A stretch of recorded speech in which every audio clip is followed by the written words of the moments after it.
fabulous place. As many of you know, a big part of the Park Authority's mission is cultural preservation. And that is something the Park Authority has very passionate about. Studying and preserving and interpreting history happens every day in the parks. In fact, some of you may know that archaeologists recently completed a survey right here at the Grange to ensure that archaeological resources will be destroyed by the upcoming day. Another observation from an author I recently came across is Michael Crichton, who wrote, "If you do not know history, you are a loser who does not know its heritage." Our staff historians and preservationists interpret the past and visits to parks all over the county, selling historic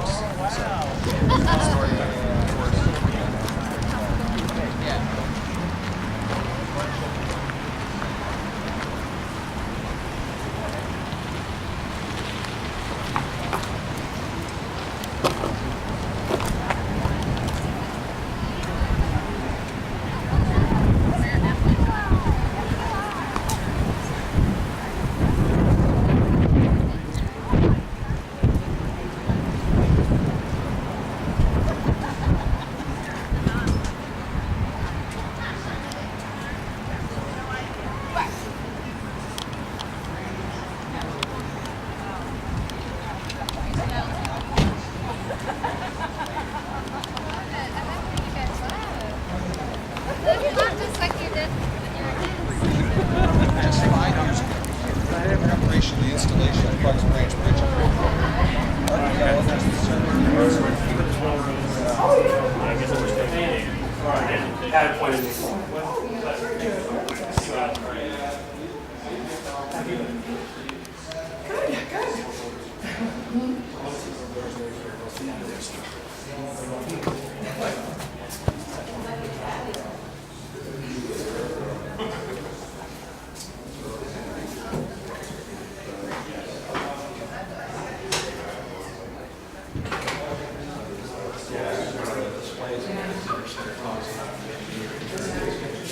There are places in the park where they can't, like, there's some petroglyphs which they don't advertise because people have to face it.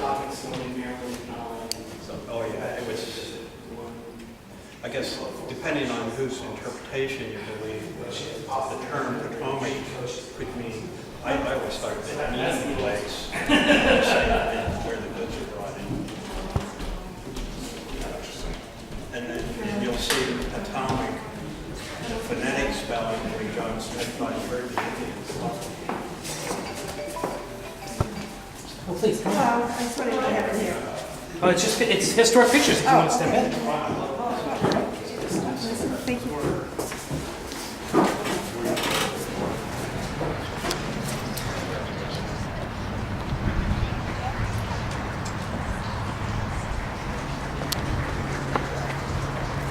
And now I'd like to introduce you to Kirk County, our new Park Authority Director.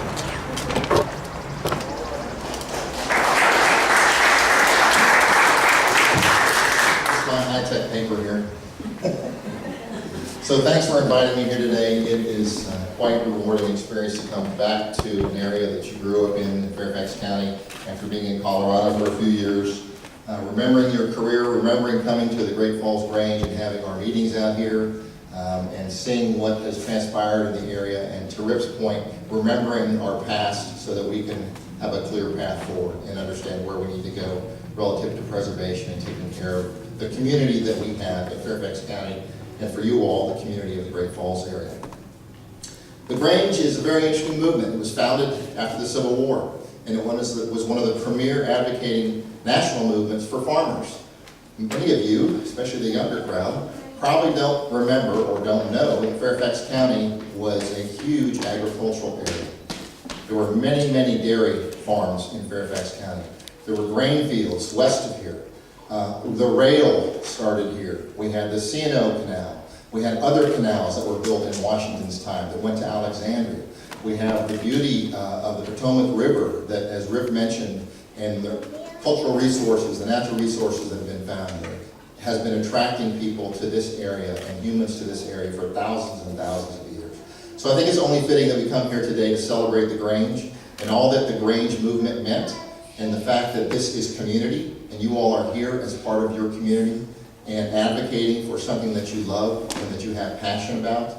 And to never forget that without that passion and an understanding of what it took to get to where we are today, you can't have a clear path forward.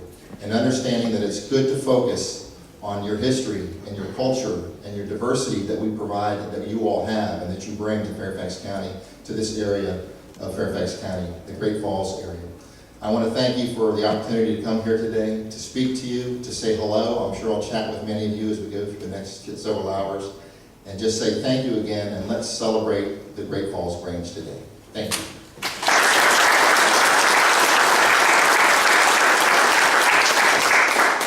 I'd like to quickly introduce you to the past presidents of the Great Falls Historical Society. Karen Washburn,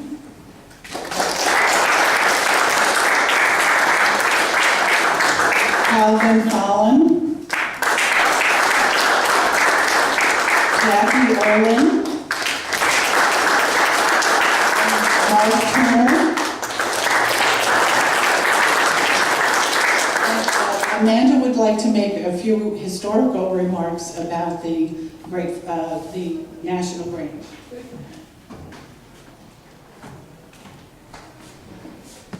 So some of my thunder was stolen.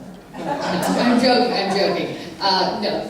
This is a wonderful event. I'm really excited to be able to present the message a little bit about the Grange to you. I don't want to take too much of your time because from what I understand there might be ice cream outside. And before you leave those doors, we'll make sure to get membership applications from all of you because I will be so persuasive. But I can't stand to be away from ice cream either, so I will make this brief.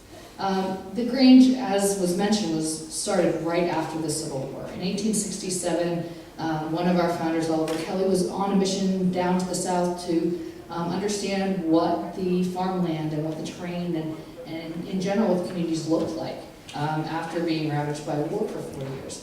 And came to the understanding that in order for us to get back to being one nation, indivisible, as we talk a lot about, we were going to have to come together as people, as community members, in kind of with fraternal bonds. And at that time, if you think about the way that the United States was structured, 80% of people were farming. So the largest group of people, in order to reach out to have that bond formed, was farmers.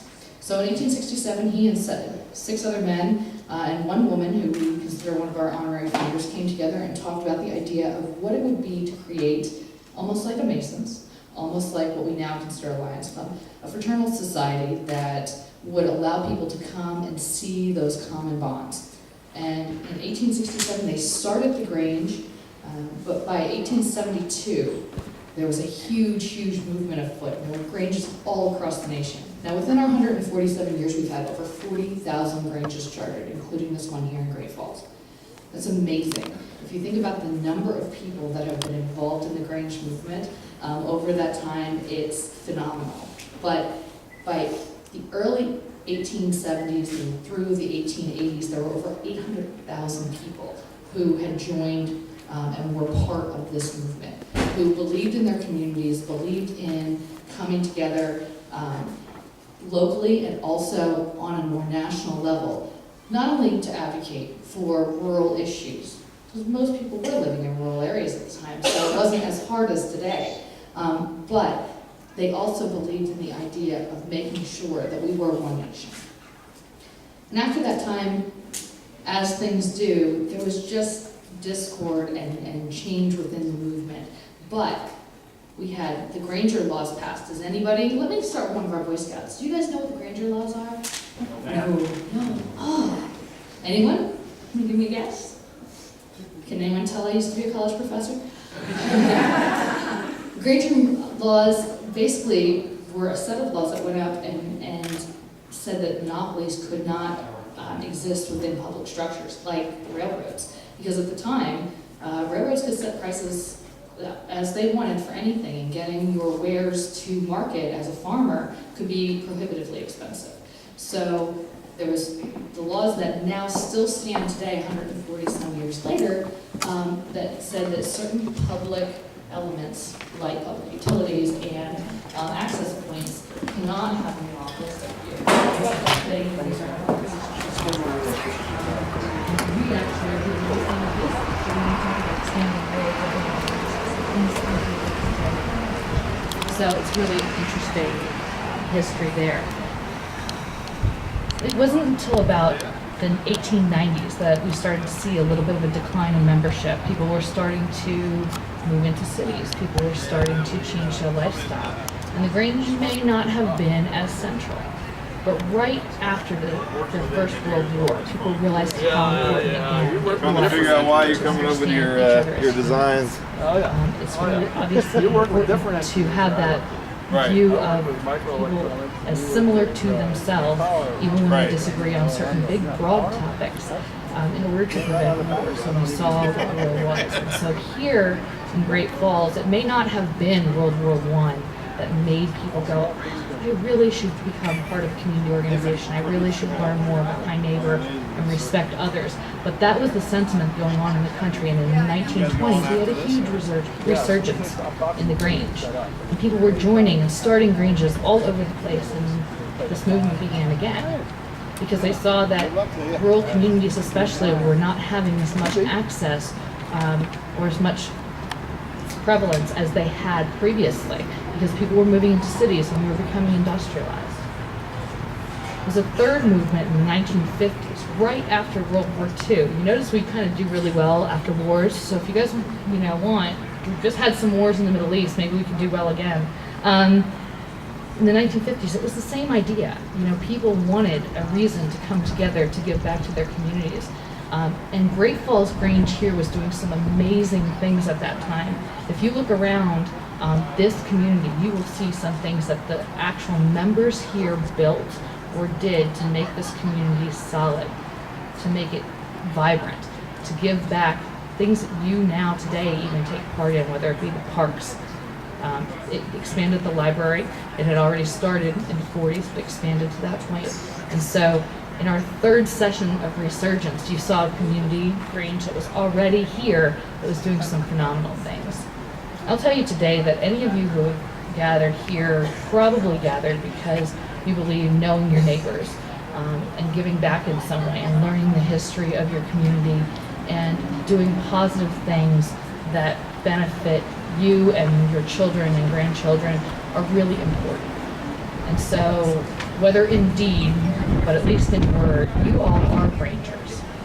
So today we talk a little bit about the Grange as we're standing over here, our state Grange president, our state Grange secretary, and myself, as well as some of your folks who have really become Grange experts and some of your folks who were Grangers here. Please talk a little bit to us about what your needs are in your community, because I really truly believe that as we go forward, we're going to see a resurgence again in Grange. I mean, there's the idea that, Facebook and TV and the movies and everything are taking all of our time. But at our heart, we're people caring about other people. And I would believe that that's probably one of the reasons you're here. So I hope that you'll talk with us a little bit about some of the needs in your communities and see if indeed not only can we have a building that is Grange and a spirit within each of us that is Grange, but a Grange itself. If you have any questions, if you want to give any reaction to any of this stuff, if you even just want to know what some of these elements are, like the bonnets or the wheat, please feel free to ask Ernie, Jimmy, myself any questions, and don't forget to get your picture taken with Scarlett, who is our state Grange mascot here from Virginia. I am the strange one who came up with the mascots of stuffed animals, so don't blame my colleagues, it's all my fault, but make sure to get your picture with Scarlett so we can post her on Facebook as well. Thank you very much.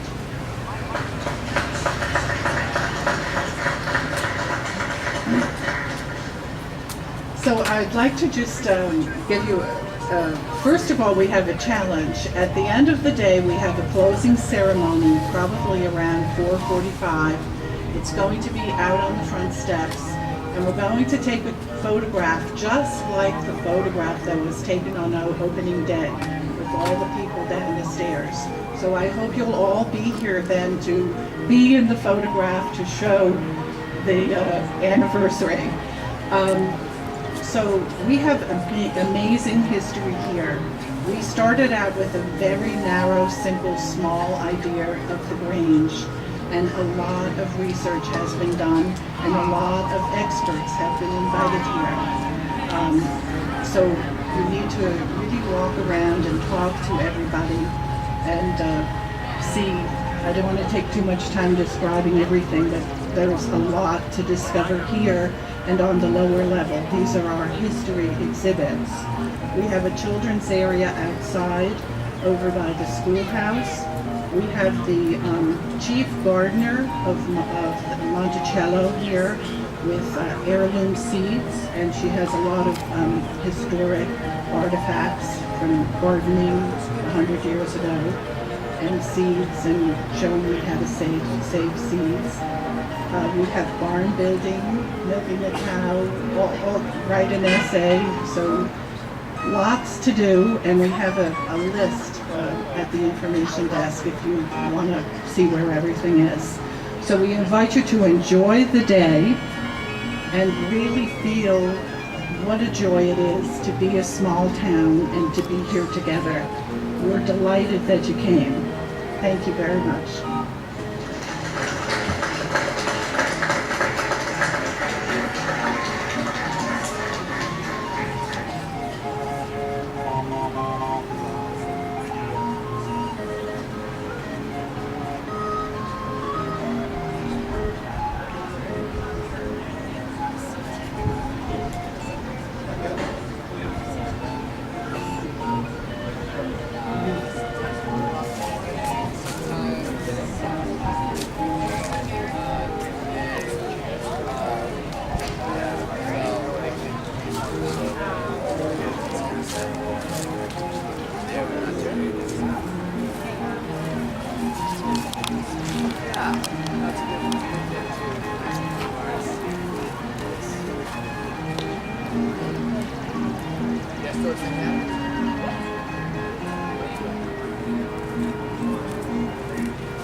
Where are the kids?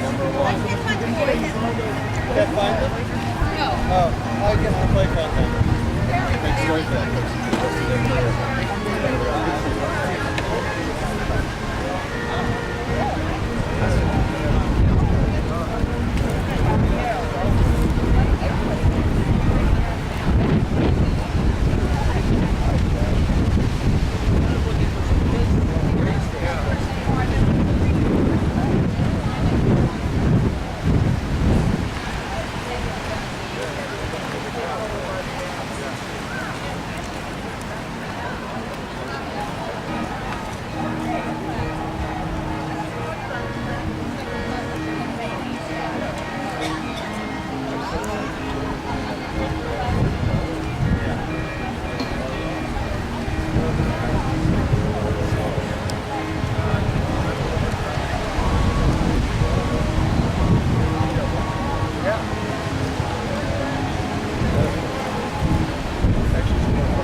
it's no.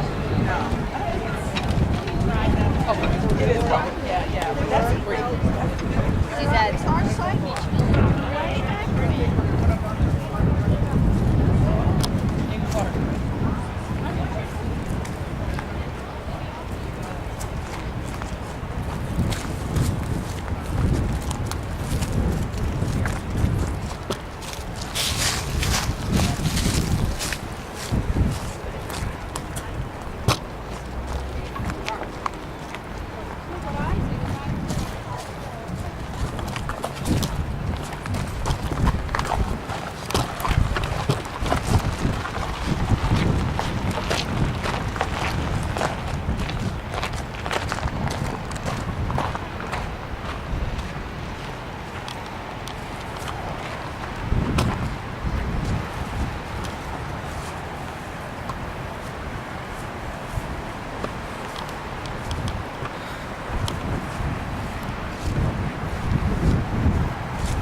Why are you following me? Why not? I'm just walking. Why not? Just walking down. Why are you following me? You said why not when I asked you why are you following me?